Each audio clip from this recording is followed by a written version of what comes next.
Welcome to the latest chapter of the WNBA slow motion implosion, brought to you by mismanagement, star player injuries, and a league that somehow forgot that basketball is supposed to be entertaining. Let's rewind. Just a few months ago, Caitlin Clark was the golden ticket.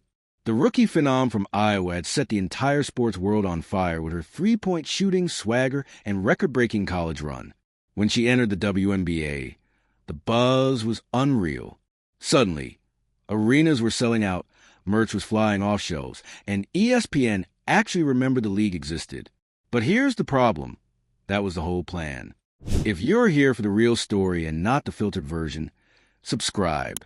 And if you're sticking around for the next meltdown, you better definitely subscribe. One player, one savior. And when she got injured, the entire house of cards started wobbling. Hard. Viewership down by more than 55%. Ticket prices slash. And the crowd at games? Let's just say your local high school band probably pulls more energy. The moment Clark was sidelined, the league's momentum flatlined like someone pulled the plug on a barely there pulse. And for all the talk of growing the game, it became painfully clear that the WNBA had no backup plan. No rising stars given the spotlight. No new marketing angles. Just a lot of confused executives hoping Caitlin could ice her knee and get back to saving the brand. And honestly, that's not just bad planning, it's embarrassing. Because while Clark was out, the hits just kept coming. Sophie Cunningham, Lexi Hull, one by one, top players started dropping like dominoes. And the worst part? The league didn't even try to pretend they cared. There were no serious conversations about player safety. No investigations into hard fouls or dirty plays. No public reassurances about what the league was doing to protect its athletes. Just silence. Deafening corporate silence. Meanwhile, the players? Oh, they noticed.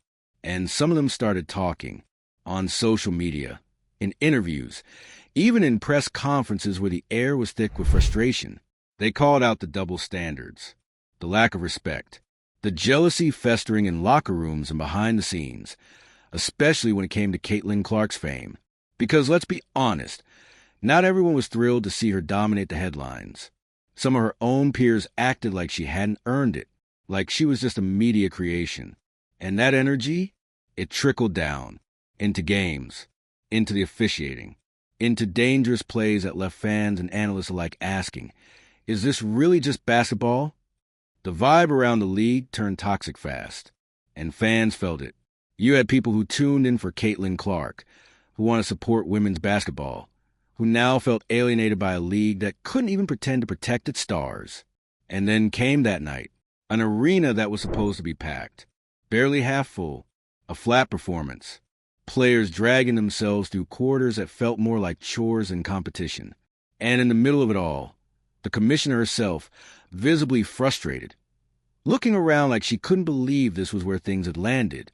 She stood up, no warning, and just left. And honestly, who could blame her? When you're the face of a league in crisis, and you're watching your flagship team perform in front of what feels like a PTA meeting, the urge to disappear makes sense. But let's be clear, walking out isn't leadership. It's a symptom, a big blinking sign that says we have no idea what we're doing.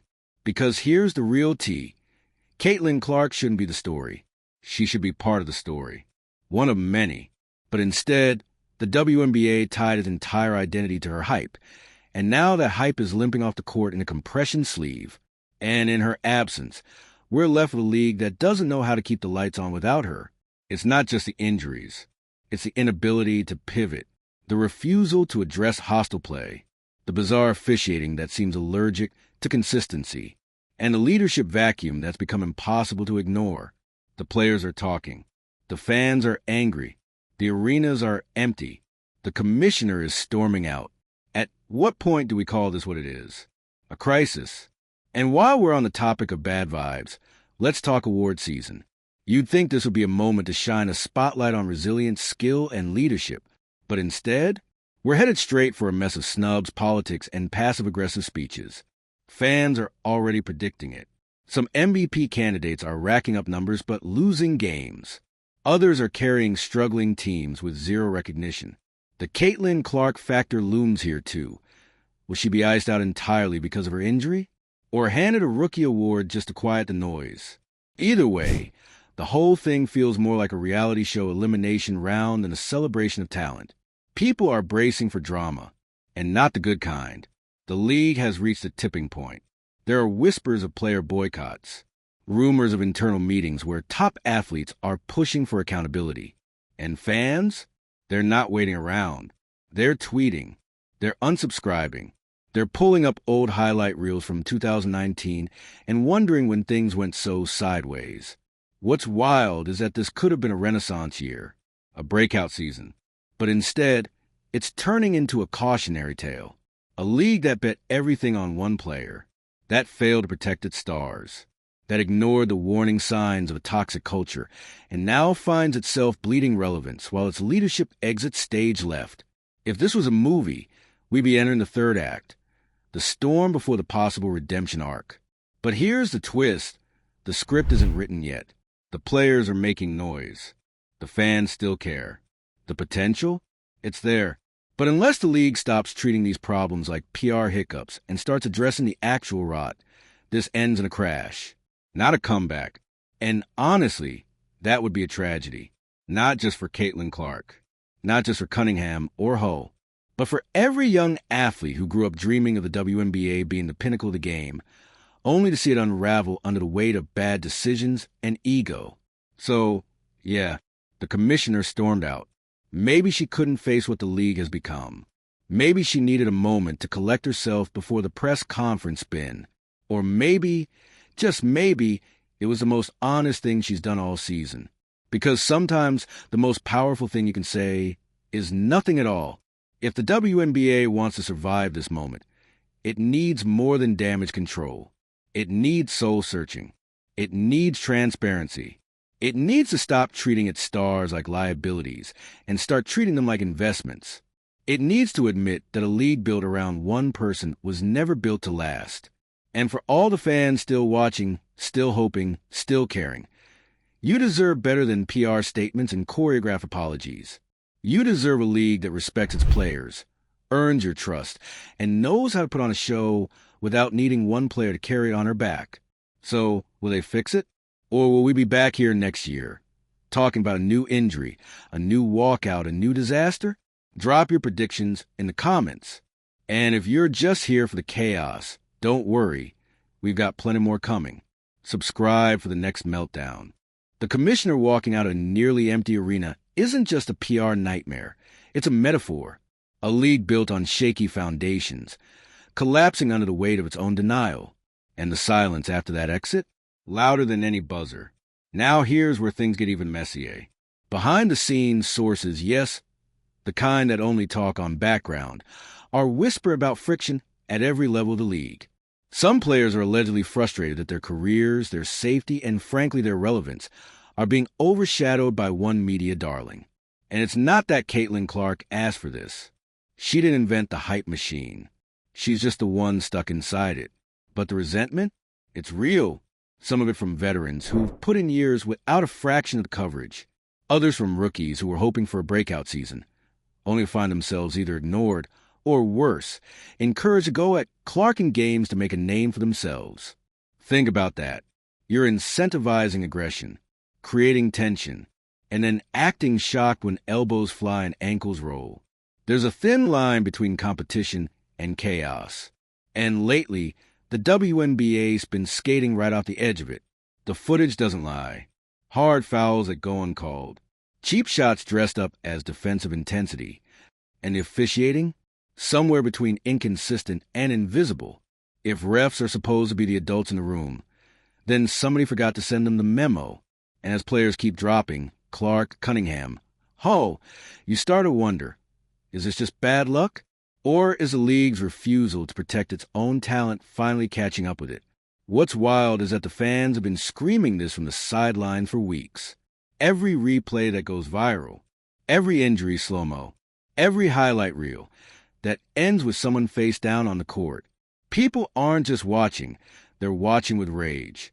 Because it's obvious what's happening. And the league's refusal to acknowledge it is starting to feel like gaslighting. You can't market a league as the future of sports and then let its brightest stars get bodied without consequence. You can't cry about disrespect from the media while failing to create a product that respects itself. And now the fallout's here. Sponsorships are getting nervous. Networks are quietly adjusting their coverage. And fans who showed up for the spectacle are realizing the drama off the court might be the only thing left that's entertaining. If we're being honest, some of the current WNBA coverage reads like a bad reality show. Think, the Real Housewives of poorly run leagues. You've got jealousy, betrayal, denial, and now a dramatic exit by a major character. We're one confessional interview away from full Bravo territory. And while that might be fun for Twitter, it's a disaster for the sport. Because here's the thing, women's basketball doesn't need to be saved.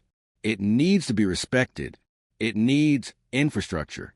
It needs storytelling that elevates every player, not just the one with the most camera-friendly jump shot. The potential is there. It always has been.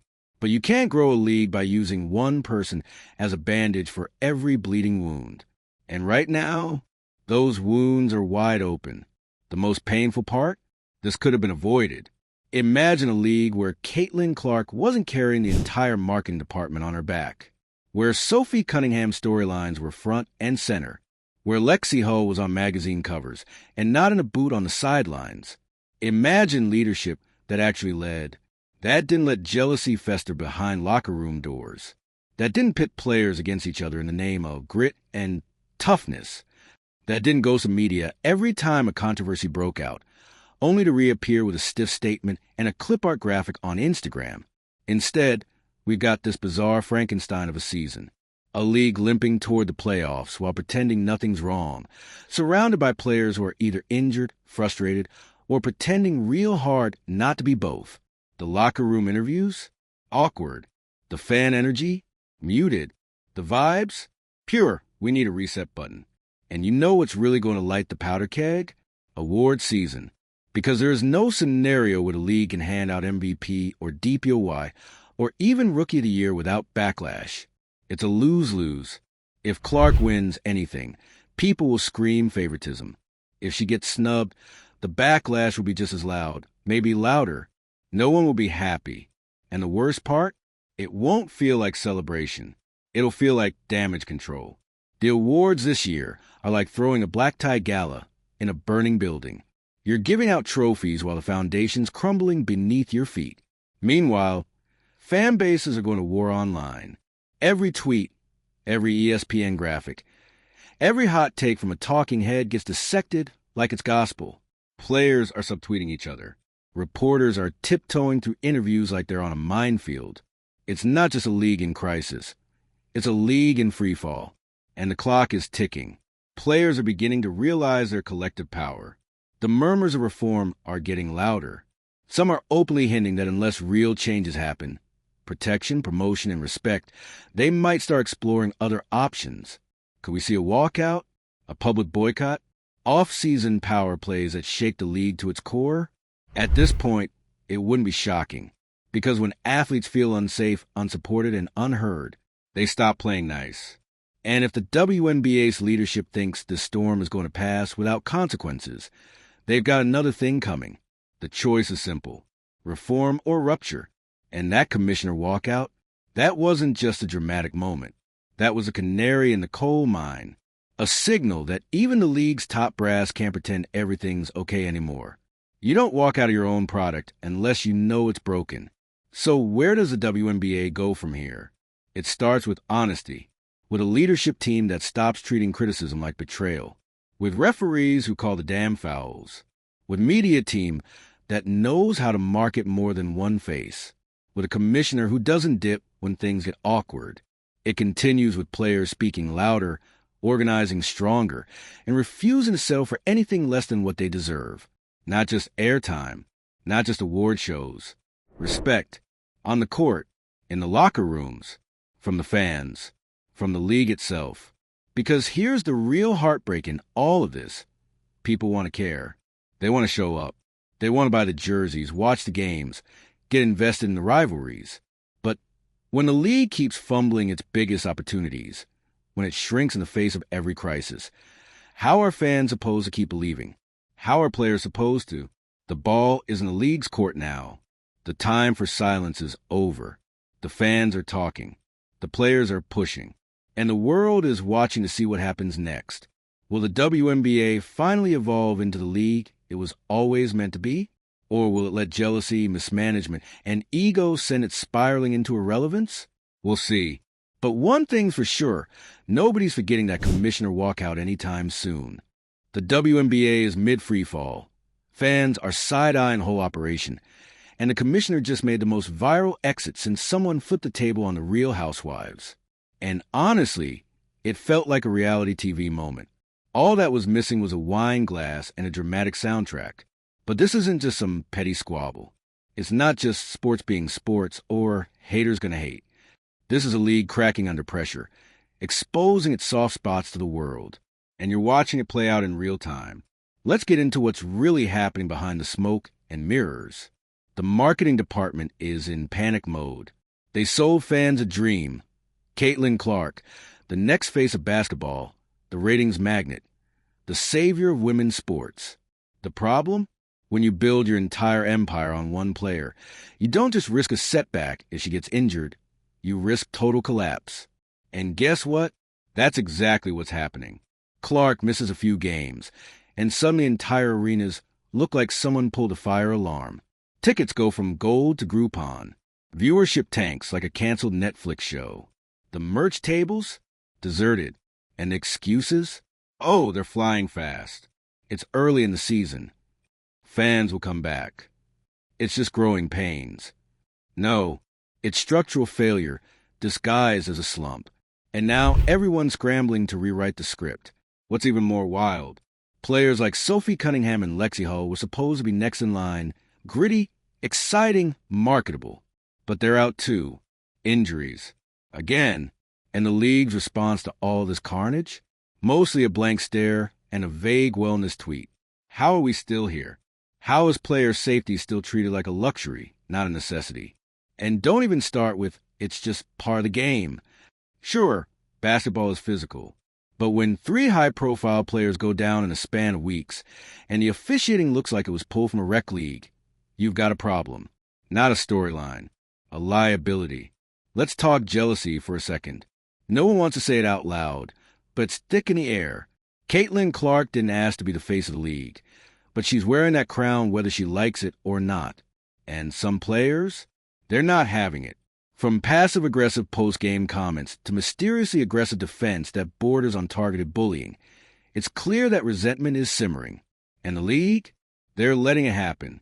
Why? Because controversy breeds clicks. And in a league struggling to keep the spotlight, drama has become the marketing plan. But here's the issue. When your best player becomes a punching bag, both literally and metaphorically, what are you actually selling? No one tunes in to watch a scapegoat get hacked to pieces on national TV. No one gets excited by a jersey when the star attached to it is more bruised than celebrated. Fans didn't sign up for a gladiator arena. They signed up to watch talent thrive, not survive. And talent? It's being wasted right now. There's a whole generation of WNBA players with serious star power, charisma, skill, stories that deserve attention. But instead of building them up, the league has been laser-focused on squeezing every ounce of juice from the Caitlin Clark phenomenon. And now that she's sidelined, it's like nobody else even knows how to dribble. It's not just bad business. It's insulting to the rest of the roster. Meanwhile, the league keeps talking about growth. But you can't grow what you're not watering. You can't elevate the product if you're too busy tripping over your own PR disasters. Speaking of PR, where's the commissioner? Oh, right. She stormed out. Do you understand how insane that is? Imagine Adam Silver walking out of an NBA game mid-fourth quarter because the crowd was too quiet and LeBron was injured. It would be front-page news. People would be asking if the league was collapsing.